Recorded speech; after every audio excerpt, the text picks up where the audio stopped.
वीर सत्येंद्र दहिया जी, उनकी टीम, दिलावर जी road safety से, जो ट्रैफिक इंस्पेक्टर हमारे झज्जर जिले के, वो भी विशेष तौर पर आए जिन्होंने दुर्घटनाओं में किस प्रकार हमें कमी लाए उस बारे में बताया। लेकिन दुर्घटनाओं में कमी लाए फिर भी दुर्घटनाएं हो जाती है। तो दुर्घटनाओं में सबसे जो महत्वपूर्ण काम होता है वो दो चीजों का रहता है कि चीज हम बार बार फर्स्ट एड की बात करते हैं, प्राथमिक सहायता की बात करते हैं, तो वो दो बड़ी चीजें उसमें महत्वपूर्ण रहती है। दुर्घटना में हमारी सबसे पहले तो हमारा क्या होता है, सबसे पहले दुर्घटना होने पर हमारा ब्लड लॉस होता है, खून हमारा ज्यादा बह जाता है और खून ज्यादा बहने के कारण किसी व्यक्ति की रोड साइड पे एक्सीडेंट हो जाती है। रोड साइड एक्सीडेंट में आपको मैं वो टेक्निक बताऊंगा कि जिससे आप खून बहने पर, बेहोशी होने पर भी आप उसकी जान को बचा सकते हैं। बहुत से साथी क्या होते हैं कि रोड पे ज्यादा खून बहने से उसकी मौत हो जाती है। दूसरा, ब्लड के साथ साथ होता है कृत्रिम श्वास देना। कई बार आदमी ऑक्सीजन की कमी के कारण, हमारे ब्रेन में ऑक्सीजन की कमी के कारण आदमी बेहोश हो जाता है, सदमे से बेहोश हो जाता है, कई और कारणों से बेहोश हो जाता है। तो बेहोशी में हम सीपीआर देकर यानी कृत्रिम श्वास देकर उसकी जान बचा सकते हैं। तो एक फर्स्ट एड का गोल्डन रूल होता है जिसको हम कहते हैं खून को बहने मत दो और श्वास को रुकने मत दो।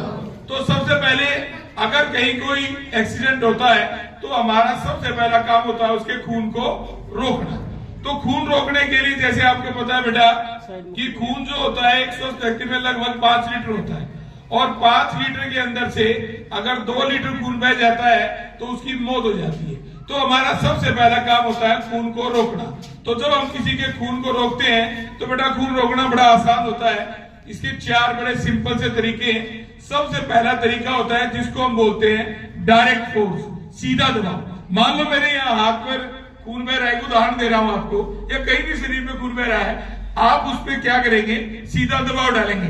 आपके पास कोई रुमाल है, कपड़ा है, मान लो मेरे पास ही रुमाल है, मैंने रुमाल को ले लिया, या वहां पर कोई कपड़ा पड़ा है उसको लेके आप यहाँ पर जोर से बांध दो। इसको हम बोलते हैं डायरेक्ट फोर्स। जहां पर खून बह रहा है वहां पर मान लो आपने एक कपड़ा बांध दिया और कपड़ा बांधने के बाद खून नहीं रुका तो आप क्या करेंगे, उसके ऊपर एक कपड़ा और बांध देंगे, आप सेकंड लेयर दे देंगे उसके ऊपर। फिर आप उस पर तीसरी लेयर भी दे सकते हैं। एक कपड़ा और मिल गया, नहीं खून रुक रहा तो आप उसके ऊपर बांध दीजिए, वो खून रुक जाएगा बेटा। लेकिन फिर भी कई बार क्या होता है खून नहीं रुकता है तो आपको बेशक चौथी लेयर डाल दो। जितना दबाव जाना था वो 3 लेयर में जा चुका है, आपको चौथी लेयर डालने का कोई फायदा नहीं। तो फिर दूसरा तरीका क्या करते हैं, वो आपने डायरेक्ट फोर्स तो दे दिया, अब दूसरा क्या करेंगे, उस हिस्से को एलिवेट कर देंगे, ऊपर उठा देंगे। मालूम है हाथ पे लगा कंधे पे रख दो, एलिवेट करने का मतलब है डायरेक्ट फोर्स तो दे दिया, उसके साथ हम एलिवेशन कर देंगे।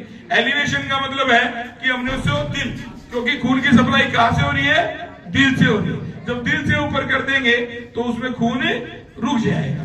तीसरा तरीका होता है फिर भी खून ना रुके तो हम उसको कहते हैं डायरेक्ट फोर्स तो दिया हुआ ही हमने, उसको हम क्या करना है, टूर्निकेट कर दें, बांधे। यहाँ खून बह रहा है तो जोड़ या एक जोड़ पे बांधे, इधर हो रहा है तो यहाँ बांधे जहां जोड़े, लेकिन एक जोड़ को छोड़ के कहां पर नहीं बांध सकते, हम गर्दन पर नहीं बांध सकते। कभी ऐसा मत कर देना किसी के सिर पे लगी है, ऊपर आपने डायरेक्ट फोर्स दे दिया और बोला जी वैसे तो रुक नहीं रहा, अब एलिवेट कहां करेंगे, सिर को तो एलिवेट ही है, ये ऊपर ही है, और उठा के कभी गर्दन पे बांध दो तो वो परमानेंट चला जाएगा। तो आपको वहां नहीं बांधना है। और चौथा तरीका होता है बेटा जो खासकर गर्मियों में होता है, सर्दियों में दबाव से रुक जाता है, गर्मियों में क्योंकि हमारा बॉडी का टेम्परेचर ज्यादा होता है तो उसको हम क्लोज करने के लिए क्या करेंगे, डायरेक्ट फोर्स तो दिया हुआ है, उसके ऊपर हम ठंडा पानी या बर्फ भी रख सकते हैं। अगर ये हम 4 तरीके अपनाएं तो हम आसानी से किसी के ब्लड को रोक सकते हैं। अब आता है उसके बाद, ये तो था कोई व्यक्ति को खून बह रहा, हमने खून को रोक दिया। अब जब वो कोई व्यक्ति जाते हैं तो हम उसको बेहोश है, हमारे से बात नहीं करना, तो हम एक नियम अपनाते हैं। उस किसी भी ट्रीटमेंट में, किसी भी रोड साइड एक्सीडेंट में एक रूल होता है, उसको हम बोलते हैं डॉक्टर्स एबीसी, DRS ABC। मैं उसके बारे में भी आपको बताऊंगा, वो आपको बेटा फॉलो करना है।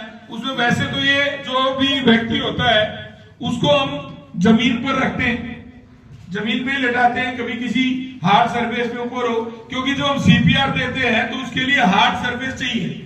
लेकिन मैं यहाँ पर आपको बड़ी ऊंचाई से इसलिए दिखा रहा हूं कि आपको दिख जाए, ठीक है, नहीं तो रूल ये है कि इसको जमीन पे करेंगे, मैं जमीन पे भी आपको करके दिखाऊंगा।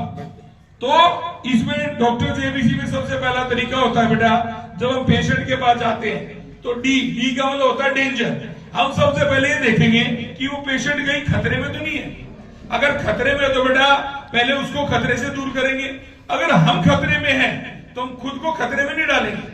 जब तक खतरा दूर नहीं होता हम पेशेंट के पास नहीं जाएंगे। मान लो बिजली की तार ही पड़े उसके पास, तो पहले मेन स्विच ऑफ करेंगे, मेन तार को तोड़ेंगे, ठीक है। कुछ सूखी लकड़ी का प्रयोग करेंगे, हमारे चप्पल वगैरह जूते डाले होने चाहिए, हमारा शरीर गीला नहीं होना चाहिए, नहीं तो आप खतरे में आ जाएंगे। तो पहले डेंजर को दूर करेंगे।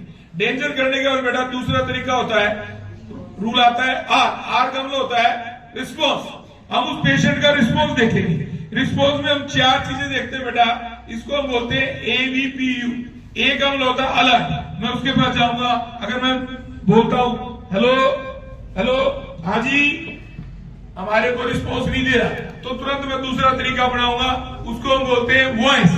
वॉइस में मैं क्या करूंगा, बैठ के उसके कान में चलाऊंगा हेलो हेलो हेलो, फिर भी वो हमें रिस्पॉन्स नहीं दे रहा है, फिर भी रिस्पॉन्स नहीं दे रहा है, तो बेटा अब आ गया आपका पी का होता है पिंच। कोई चूटी भर दूंगा या उसको भाई और उसके जो कंधा है जहां हमारा दिल है उसको इस तरह से मैं टैपिंग कर दूंगा, फिर भी नहीं आ रहा है, तो फिर बेटा आपका आ गया यू का मतलब अनरिस्पॉन्सिव। अब हमारी समस्या बढ़ गई है तो हमें तुरंत अगले नियम पे आना है, वो है एस का मतलब होता है बेटा सीक फॉर हेल्प। मदद के लिए चिल्लाएंगे, बुलाएंगे हेल्प हेल्प, सामने को दिखा देता है। नहीं तो आपके पास आजकल क्या होता है कि आपके पास मोबाइल है, मोबाइल